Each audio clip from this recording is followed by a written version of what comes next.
before we continue the new business. What's your pleasure? Do we want to care for those two items that we set aside before we continue new businesses? Do we want to continue new business and come back to those two items we set aside?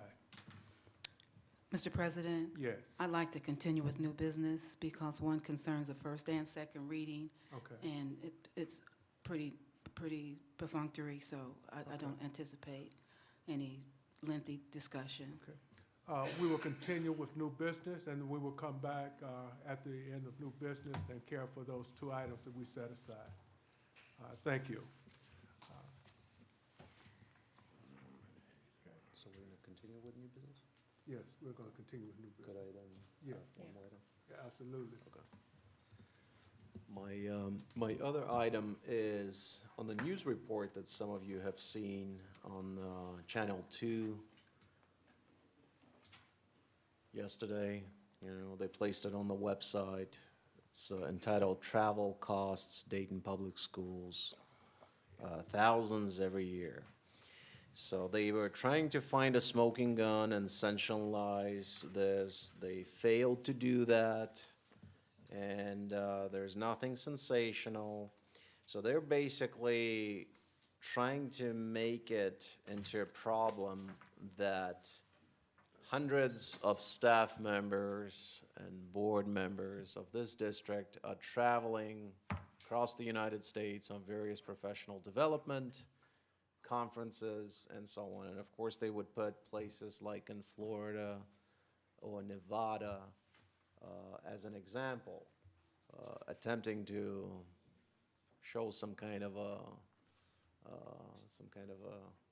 negative, imply negative connotation, which of course there isn't. I think DPS's media representative has given a good answer, but I think that due to these type of provocative headlines that media is choosing, we really have to lodge a formal protest with this. And we have to spread this on our own social media. I've checked our Twitter account, I've checked our Facebook page. We don't have anything there. We don't address it as if we're running away or afraid of this, which we aren't. So, media is typically very good at uncovering bad things, and we're very happy that that happens. Moreover, we became leaders in financial reporting, unlike any other school district out there. We became only the first urban school district to submit ourselves to the Ohio Checkbook Initiative earlier this year among all urban districts, before any other district. So our expenditures are there, and we allow for easy comparison. So there's actually no need for them to have a database person to do some very complicated sifting through data, because they could have saved themselves a lot of time and money by just going to ohiocheckbook.com and getting all the data they wanted. But anyways, they did it old school. They did it with a lot of districts. They found some, I guess, egregious violations in other districts. They failed to find anything in DPS, but yet still headline is very provocative. And the report that I watched on TV was extremely provocative, interviewing a retired business manager who was saying things that really don't apply here and really are unfair. So essentially DPS employees are being punished for attending professional development and various conferences that are essential to the job and promoting this, and to be able to talk to people such as from ODE.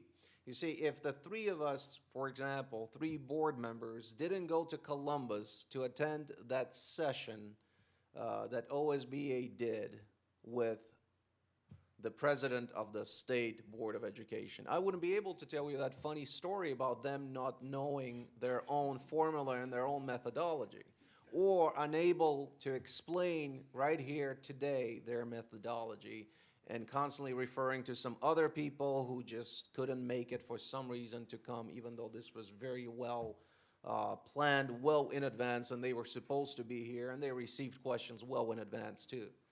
So, to cut this story short, it's very important for us to remember what are we doing here and why are we doing, but also to be much more, let's say, skeptical to some of those media reports which jump at any opportunity to criticize this district, and yet they don't report much about any of our achievements. Ohio Checkbook Initiative, this very same channel didn't do a TV story. They did a small blurb on their website. That's all. Why? Why? If you're so concerned about costs, if you're so concerned about expenditures, why didn't you do a story on that? They didn't. And there are many other examples on the achievements. So this kind of double standard is really outrageous and ridiculous. And this really needs to stop. I really feel strongly that we need to lodge a complaint, formal complaint. And we have to do that every single time to every single news outlet out there. We have to fight back. Because otherwise, all they're doing is they're slinging mud at us. And we look like we're inept. We look like we're not responding because we're somehow afraid of something, which we're not. So that's my point. Thank you.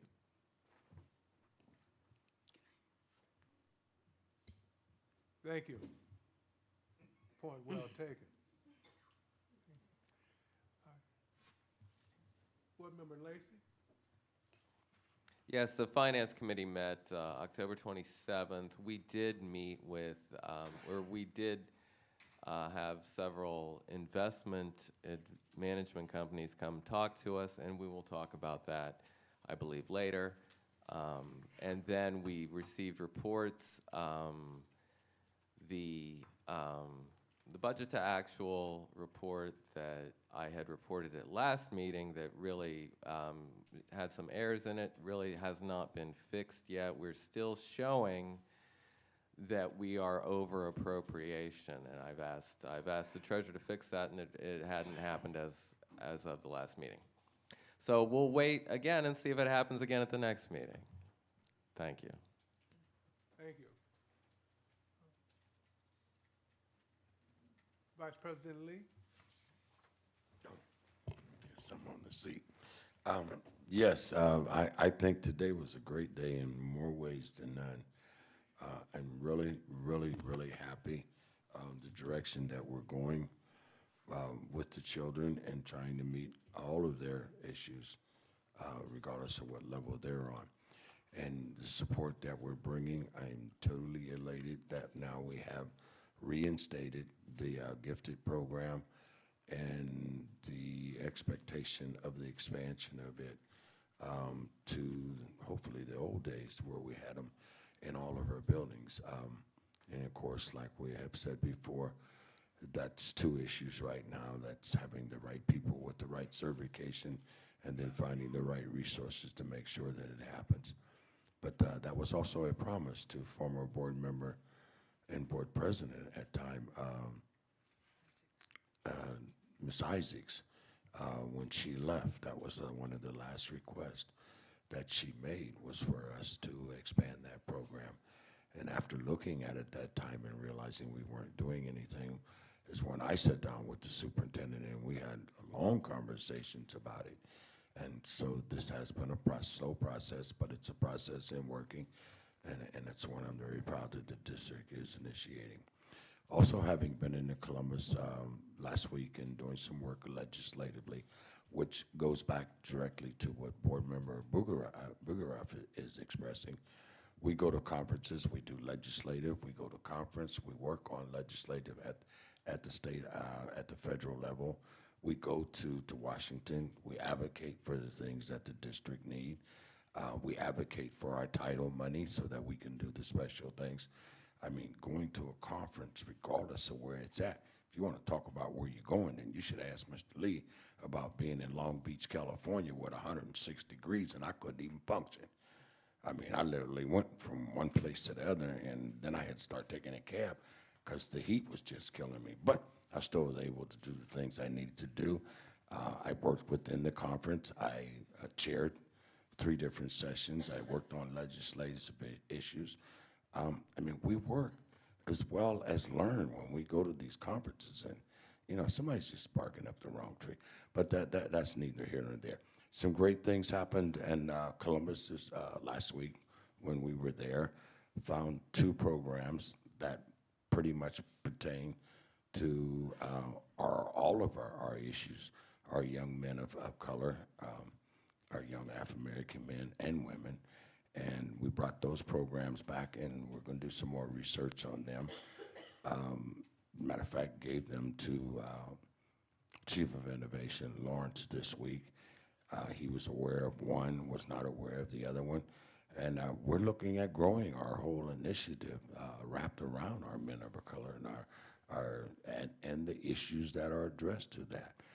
The prison to pipeline, I mean, you just name it. But I'm so glad to see that the individuals who are working in the community are not only here voicing their opinion, but voicing their opinion at the state level, because that's where so much of the change has to come. We can do a lot, but we do need some legislation change at the state level, and we need wraparound services from the state level to deal with these issues, to help us with our court system and everything else, so that we can save these children and adverse to putting them in prison. So that's some of the work we do when we're away that we also come back home and continue to do, and we're going to continue to do that. We're going to support our children in every way that we can. But I do agree with my board member. I'm sick and tired of people pointing the finger at us with little that means nothing, and those are the same people we're trying to ask to come to the table and help us instead of dig at us. But it's all good.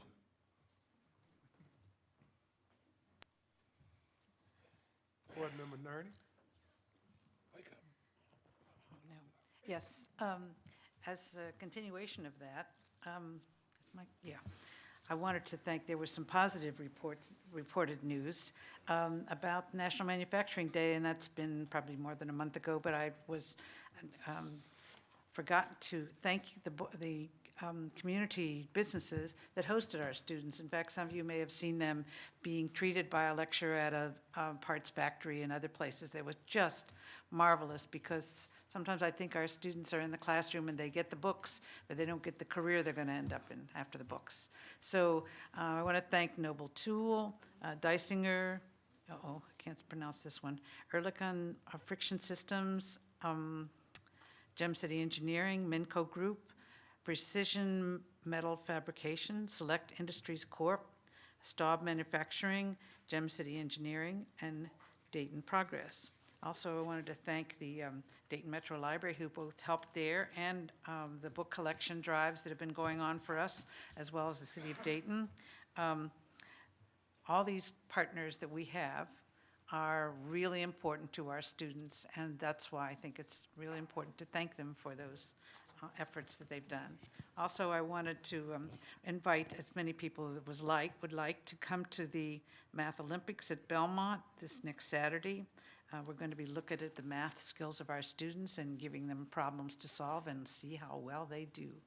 So that's another example of places where partners have helped us, and I don't know those, but I'll tell you those next time as well. Also, another partner is the DEA, which is sponsoring a food drive so that those parents at home can send their cans to the schools and participate in the holiday aid that you're so familiar with in other places. Now we're doing it as well, so thank you, the DEA, for doing that. Other than that, thank you very much. Thank you. Dr. Roundtree? Thank you, Dr. Walker. First, I'd like to mention a session that we did attend at the Ohio School Board Association in Columbus last week on policy committees.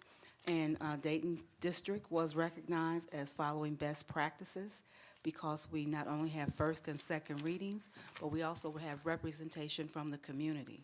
At our last policy committee, we voted to increase our community members from 3 to 6. So that is a highly recognized best practice, and we will continue to do that and to uphold the highest of standards. My job as chair is to read the first and second reading of resolutions to adopt board policy.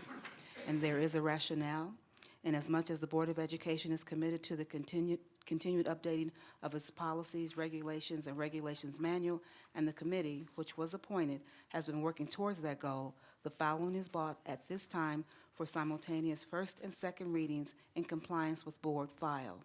Now therefore be it resolved that the Board of Education of the Dayton City School District, Montgomery County, Ohio, hereby accepts and adopts the following policies, which have been codified for inclusion in the Handbook of Policies, Rules, and Regulations. File GCD, Professional Staff Hiring, language revised to allow employees to begin working in extreme circumstances prior to being boarded. Policy IGBL, Parental Involvement in Education, revised to include additional language, and we don't have the rest of the statement, but it's just revised to include additional language to clarify that policy. The next item I'd like to mention is a regulation for our visiting of schools. Is this board's position that we welcome visitors to our schools. We welcome community members, parents, any individual that wants to have a visit to our school without disrupting the educational process. There is one exception that we want to highlight, and that is when a dignitary visits our school. We consider a dignitary an individual who is elected or a candidate for election. We think that holds a higher status. And with that, we would simply like the host, particularly the inviting principal, to notify both the superintendent and the public information office.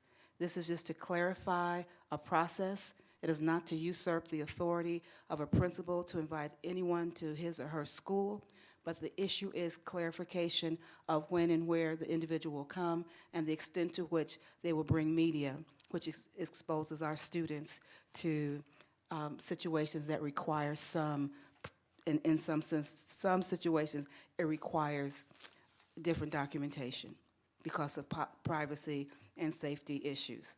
So we'd like to work with our IT department to ensure that that form is made easily accessible. We'd like to work with our chief of innovation, if that is in fact the correct contact, to work with principals to make sure that this regulation is widely distributed, and if there are any questions, that we have a venue to answer those questions. That concludes my report, Mr. President. All three are for first and second readings this evening? Yes, or two. The regulation is not subjected to a reading. Okay, thank you.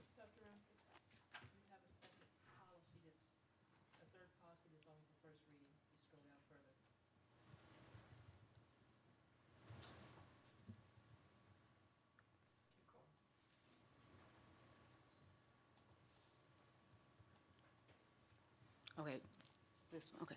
I'm sorry, Dr. Walker, those were for first and second, Right, and this one is just for first. thank you. And I'm going to skip the rationale because it's identical to the first.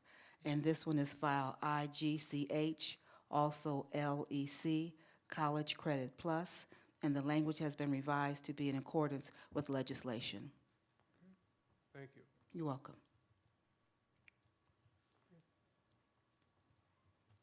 For the two policies that's submitted for first and second reading, what's your pleasure? Is there a second? I second. Okay. It has been properly moved and second that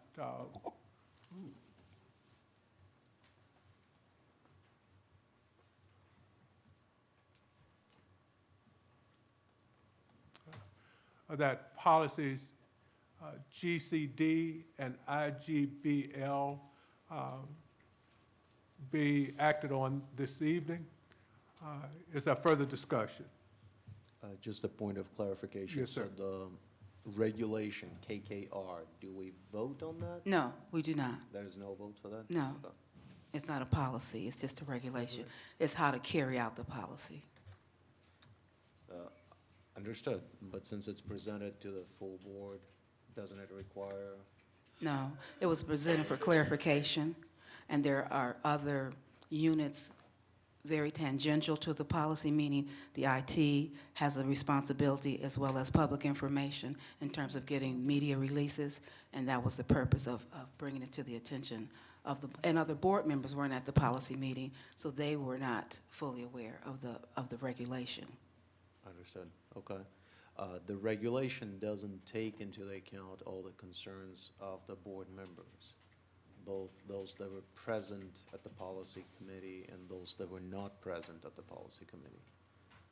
So that's why I would like to raise the question that we have a separate discussion on this and perhaps even open to voting this particular regulation.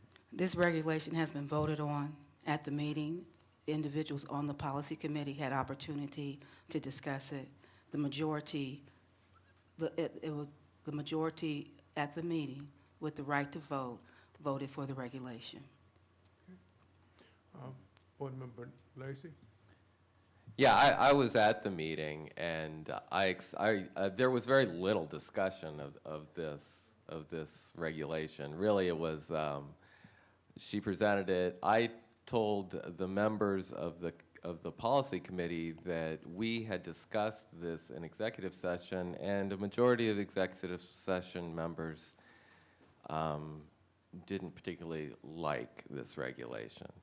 And so she brought it to policy committee, and this is the first time I've ever seen this happen, something that really majority of the board members don't really want. It goes to policy. Policy says, Les Weller said, and I haven't asked for a cite of this, that this does not require board vote. So it was voted on in the policy committee, and although there were 2 of the 3 board members voted no, administrators and other members of the policy committee voted yes.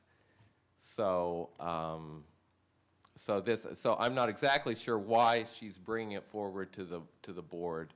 To be honest, to me, this falls into the category of, hey, I won this fight without you guys, basically. Well, I would suggest that we actually open it to voting. I don't think there's a restriction on regulations not being voted. Anything in this district is up for vote by the board. This is a fair and democratic process, and I think this regulation deserves that too. I think that would be I would think that would be circumventing the authority of the policy committee, because we acted in good faith. The policy committee has been recognized as having operated with best practices, and those best practices don't include every single board member. They include board member representation, they include cabinet representation, and they include committee representation. The committee vote is acknowledged in our board handbook, so there are no surprises. This policy was addressed as this, I'm sorry, I misspoke. It was not a policy. It is a regulation. It is a process for carrying out a policy. So we voted. The policy committee is charged with voting, and we voted. Now, if you want to do something different, then I think you need to start with square one and put it on another agenda. But as far as this agenda, this regulation has been treated properly.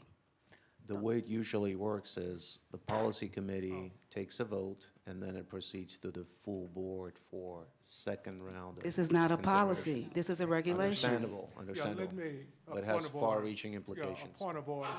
I would like for us to deal with the policies, the 2 policies that we can act on.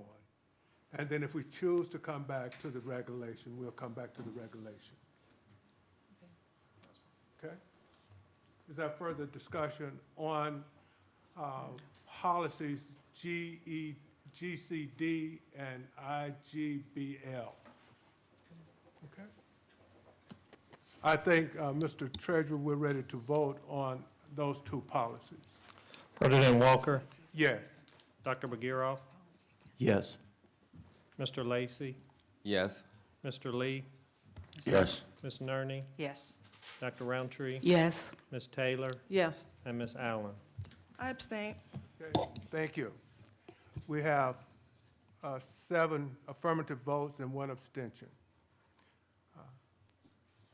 Now, what is the Relative to the regulation, I would like to call our legal counsel to the podium to speak, to provide some clarity. Thank you.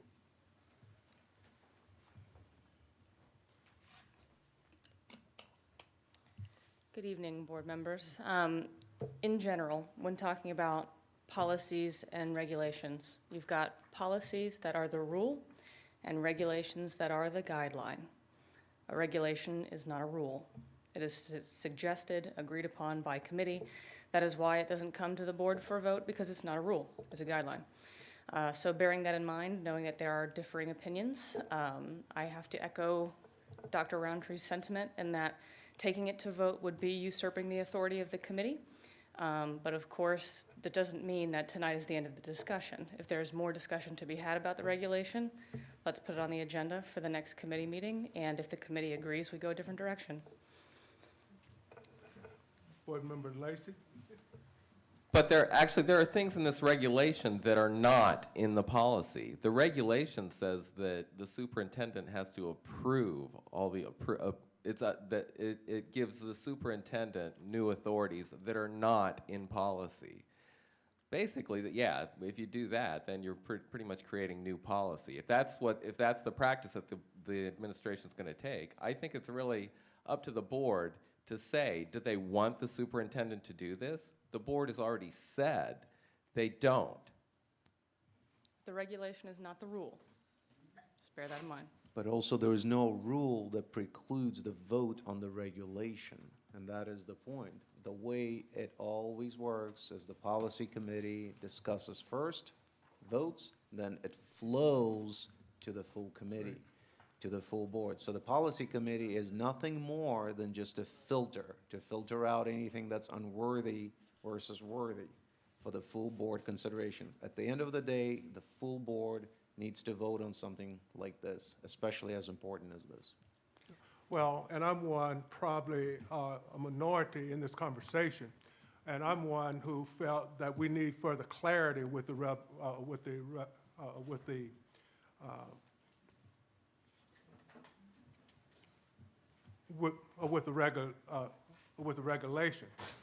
for further clarity for the district as a whole, based on the event that happened.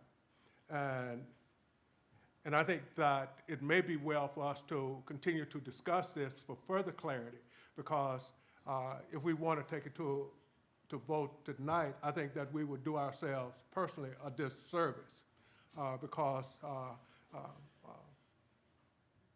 there is a lack of unity in terms of moving ahead on this.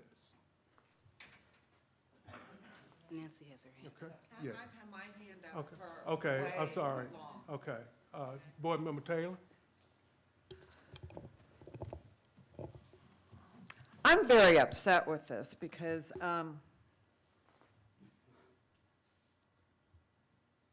it was voiced that the majority of the board was not comfortable with changing this. We already have a policy.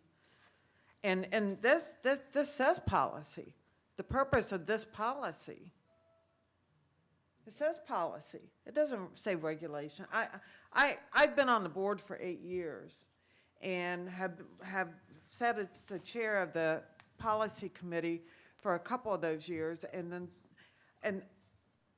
I've never seen this. I've never seen where the majority of the board decided that they did not support something, and then it's taken to the policy committee, and so then the policy committee finds a way to institute it without the board vote.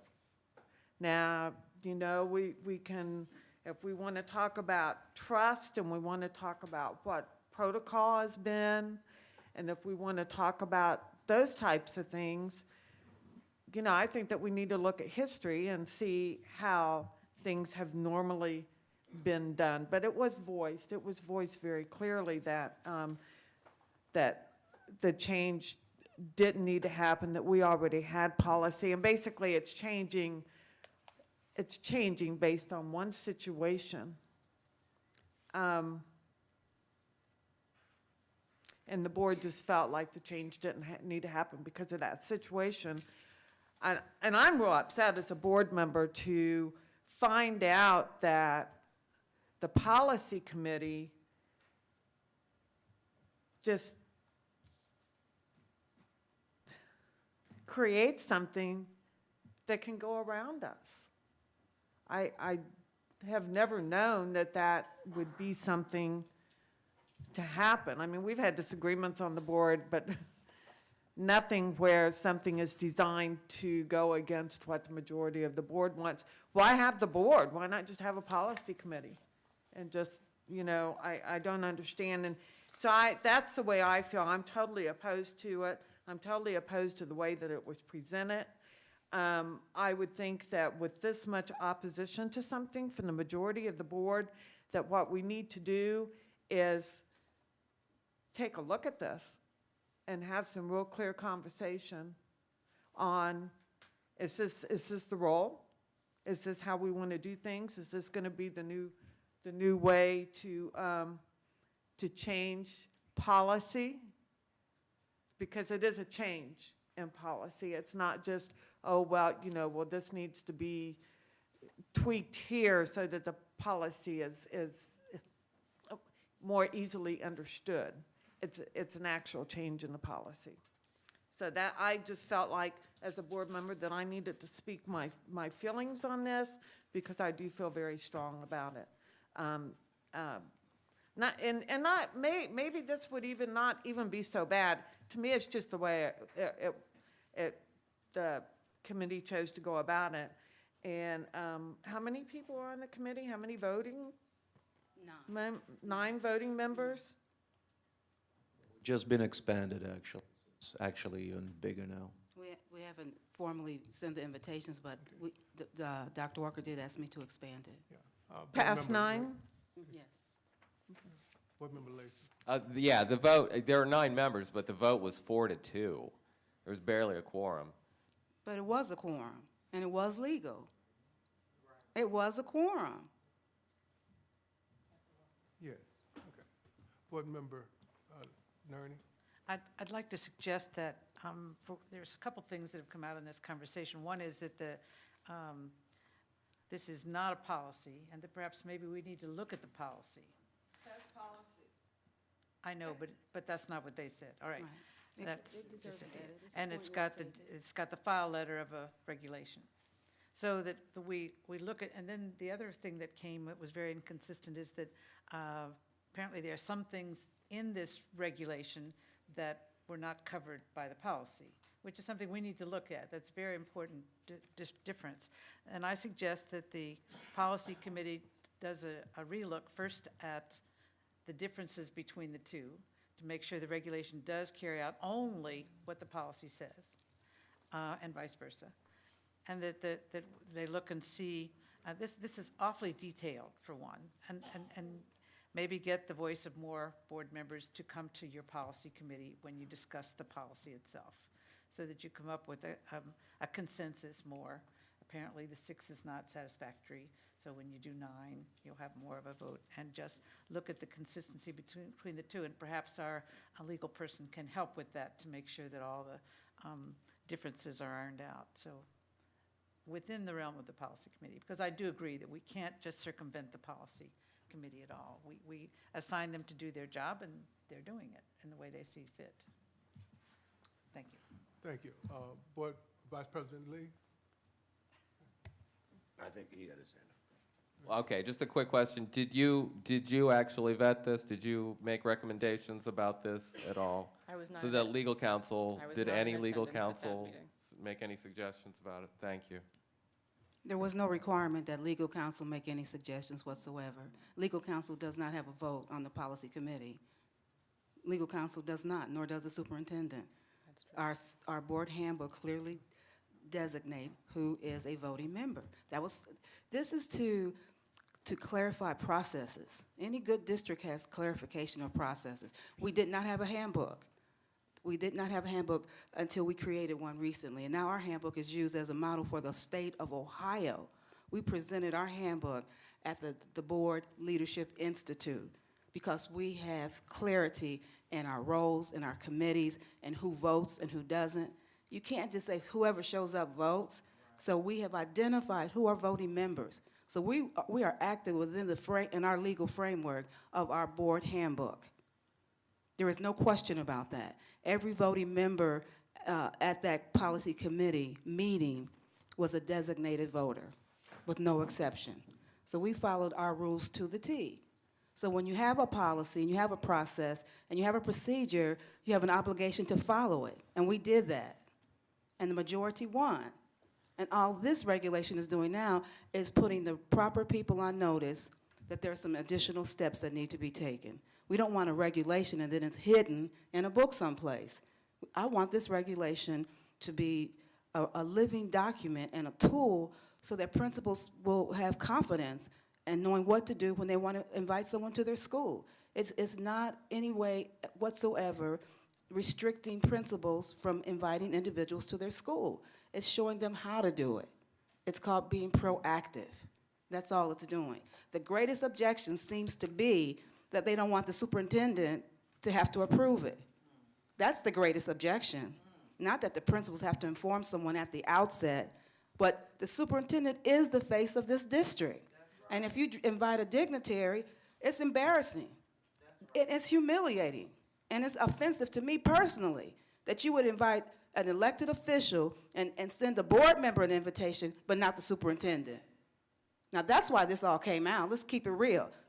It's, I'm serious. It's not, I don't even go here with you, Joe, but you telling me, oh, I'm just showing you this. President Walker, He can make remarks to me. Right. He can make remarks to me, directly to me about why I want to bring this policy here. Order. If this is to be continued, we need to continue it in a different A point of order. I want to turn to Board Member Lee.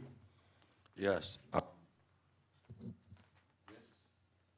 your mic on, please. Scenario came about because of an incident. I was not sure in reading the policy at that time that the interpretation of the policy or the statement of the policy was wrong. What I felt was how the situation was handled was incorrect, regardless of how you look at it, and it somewhat offended some board members and did not offend others. The point being is this: taking the situation out of it, reading the policy and understanding what the existing policy says, and then being able to explain to me what the difference is with this new policy. That's the only issue here. It's not what happened, how it happened, or who made it happen. It's what the board wants overall together, and when we're addressing that type of a situation as we go down the road further. And I thought when I reread it, that it was correct and it was stating the same thing. Now, I didn't go into it as to whether it gave the superintendent power over a principal in the building. That was never the issue to me. The issue was how the whole thing started, where it ended up at. And it was felt that far above the policy, what was stated at that time of why it was being backed down or canceled was not sufficient to some board members, including myself. I don't think I need a new policy to address something that's already there. I need an understanding of how do we address something to go forward that's in the best interest of the school district and the children of this district.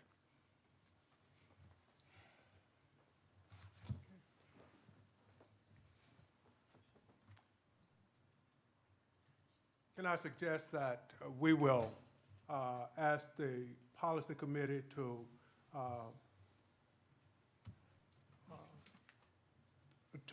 perfect this regulation? Sure. At your next meeting? Okay. And we will then look at our path forward after that. Okay, thank you.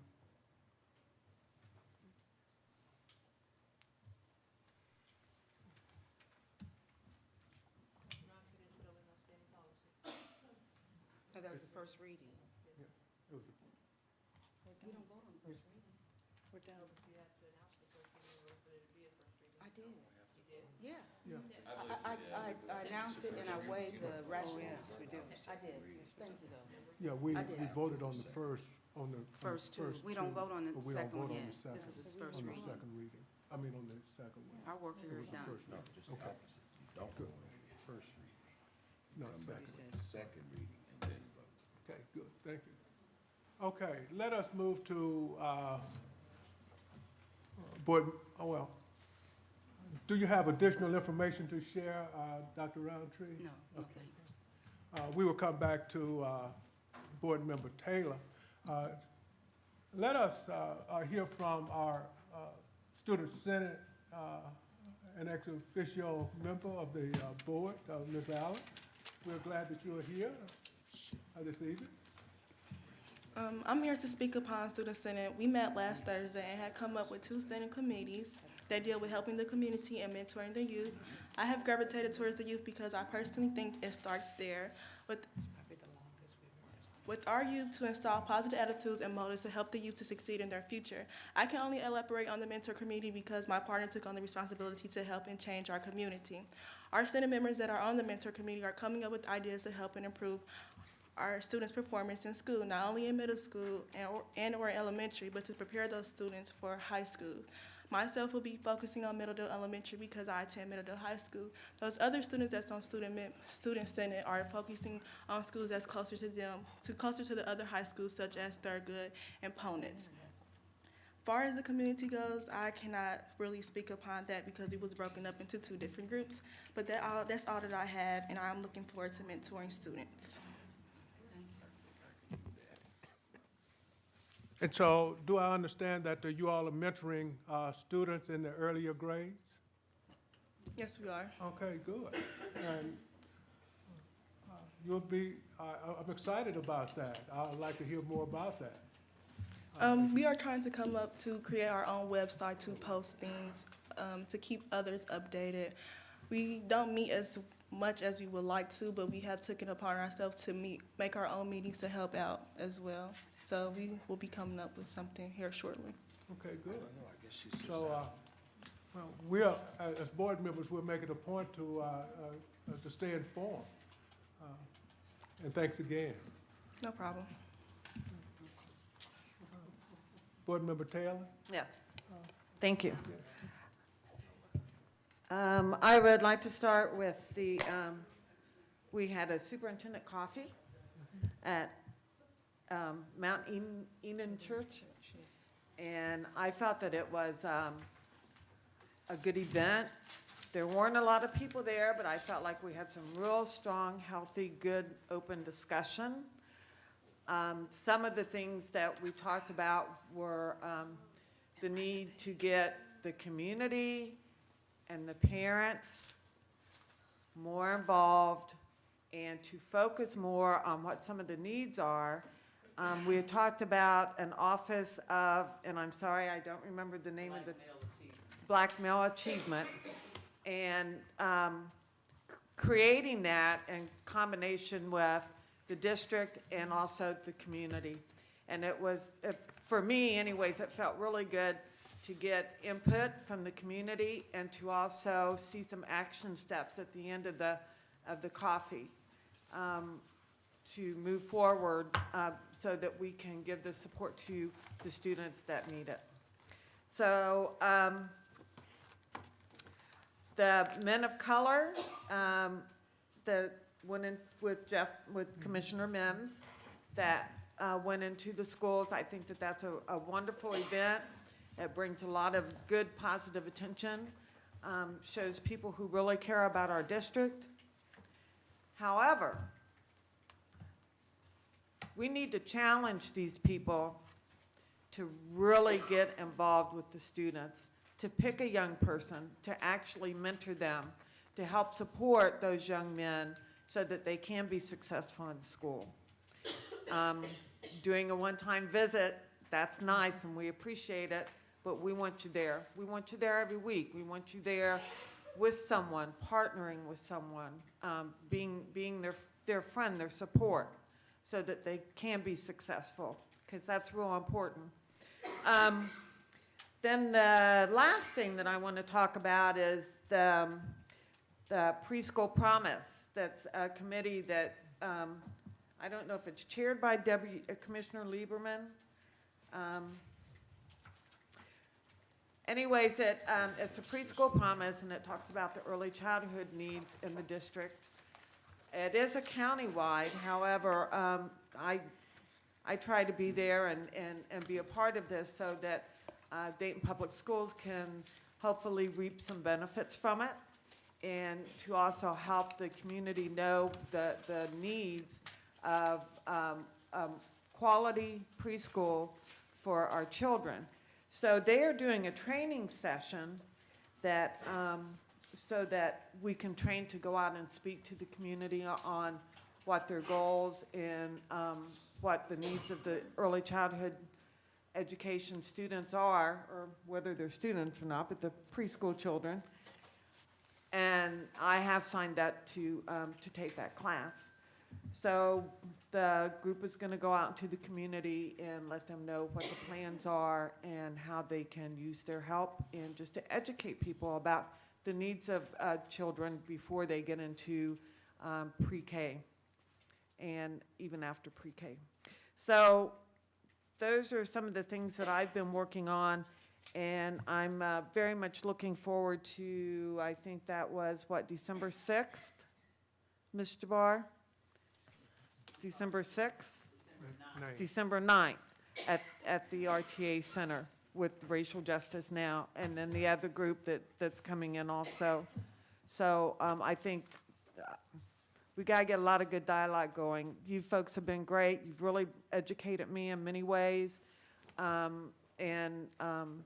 So I hope to be able to partnership even more in terms of getting some of these needs mapped for these young men. Okay? Thank you. Thank you, Board Member Taylor. Let us turn to Superintendent Ward for her observations, and after which we will entertain those items that we've set aside. The Board of Education tonight approved the resignation of Lisa Lewis, our Executive Director of Human Resources. Lisa has served the district for about the last 8 years and has decided to relocate to the Washington, D.C. area. So we wish her well and support her through her journey. Also, Dr. Roundtree gave me this, but Dayton Boys was honored with a National Network for Educational Renewal award, which is an award between a public school and a higher education institution relative to partnering professional learning communities. And that was a very, very good day at Dayton Boys Prep Academy. These are the things that should be in the news. And that's with Wright State. Balanced reporting.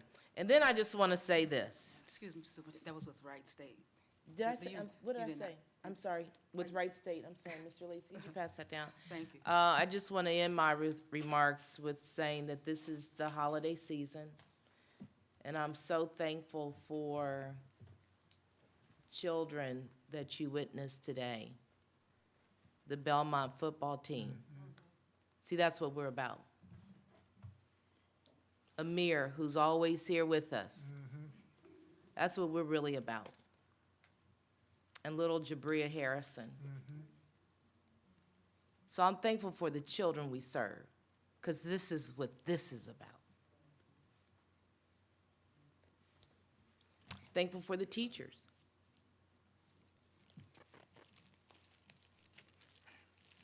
Our principals, who do the real hard work. So I just don't want us to lose sight of the great things that are going on in this district. And we have to be very, very mindful that we might not be there, but we've got to get there, because our babies are at stake. I think that this is what happens after a long day. when you're able to sit and reflect. But make no mistake, what we are about are the young people that we saw today. And it is so important that they get to experience this room and get recognized by the Dayton Board of Education, because that's what we're about. Thank you.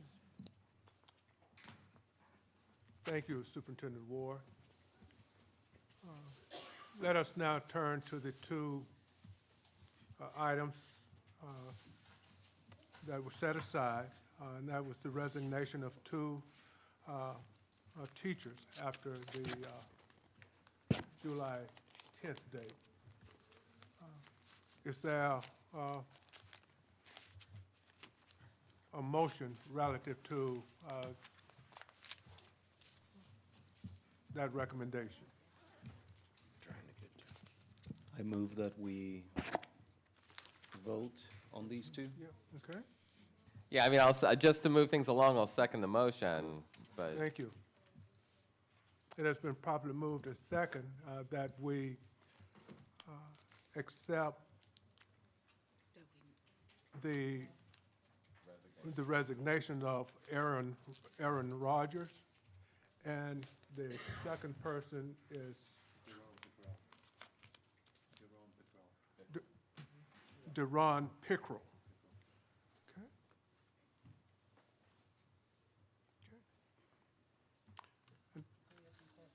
Okay. Okay. Okay. Would you want to share that clarification? Board Member Nerney? No. But will you, even though you don't want to? Really don't, it's for me too. Okay. I just want to be clear, and I want to state the accurate date. It's resignation after July 10th. Not first? Is it? July 10th. Okay. If a person resigns their position after July 10th, it puts the district in a challenge situation where they have to replace that person after contracts have been awarded.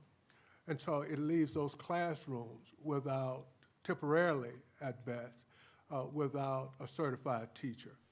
And so our concern is that we have certified and able and quality teachers in the classroom to teach our children.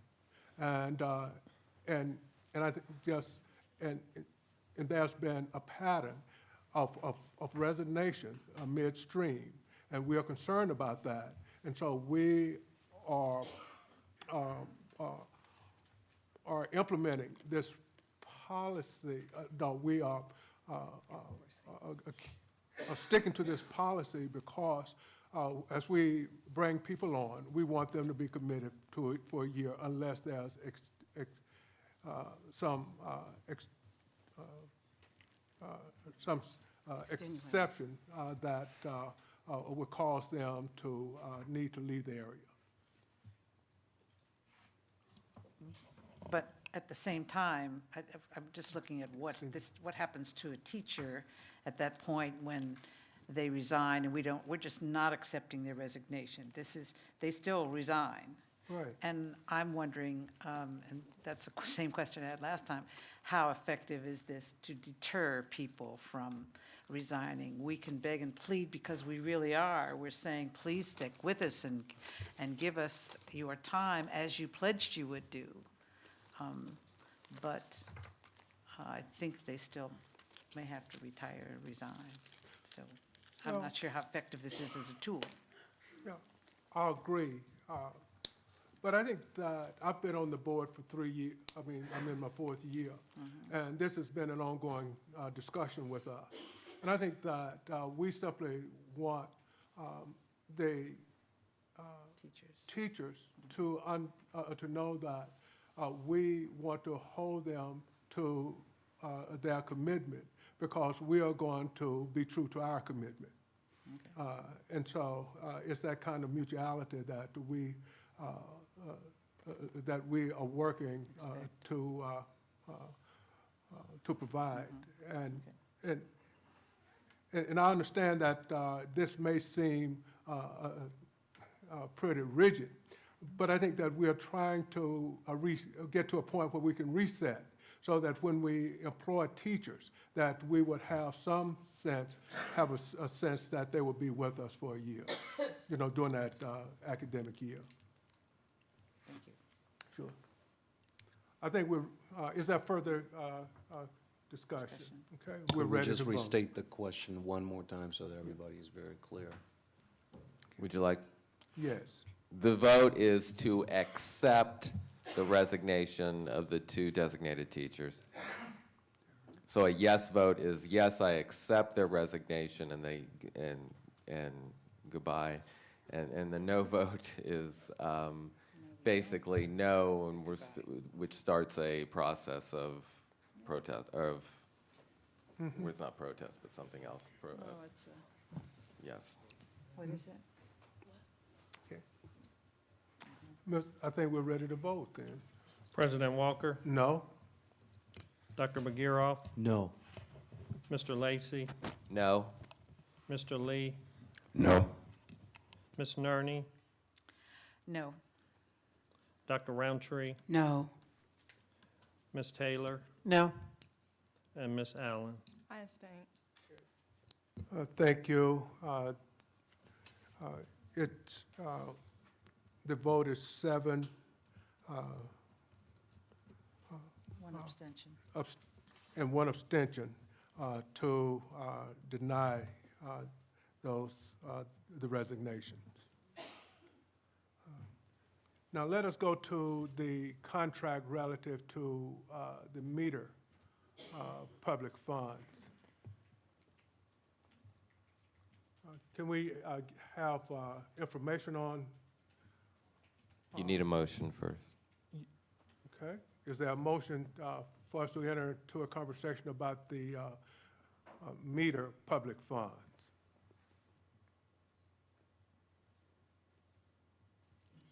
So moved.